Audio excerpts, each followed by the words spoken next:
Hello class, this is Cody from your MIS 325 class and with some information about CRISPR.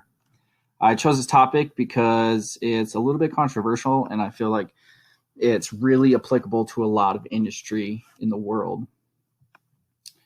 The acronym CRISPR stands for Clustered Regularly Interspaced Short Palindromic Repeats. That's a long one, kind of confusing. Essentially, it's DNA editing technology where DNA can be targeted down to a single cell to modify whatever DNA you're working with. Some problems that are presented for CRISPR, one that kind of holds the industry back for research is ignorance, because people misunderstand or mistrust genetically modified organisms.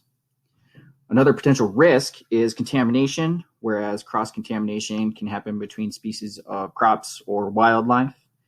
And then one concern that I think everybody should kind of have in the back of their mind when they see such technology with such incredible potential is weaponization. Some things that CRISPR is being used to do right now is that they're developing faster COVID-19 tests. They took a modified SARS test and they're trying to apply it to COVID-19. Another thing that it's being used for is kidney disease testing. It's a really simple test that the only thing that's required is a patient's urine. It's also being used to genetically modified foods. CRISPR is projected to grow from $562 million in 2018 to an incredible $1.7 billion by the year 2023. I've got a source here for the article that I got those figures from. As far as South Dakota, the potential for CRISPR, I think there's a lot of things. First and foremost is agriculture.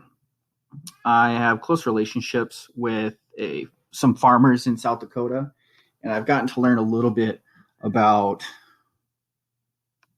the needs of the crops and what they need for certain days that are called growing days. So the certain conditions that have to be met for like temperature and humidity, and CRISPR could be used to narrow those standards or widen those standards to make the growing seasons longer or shorter.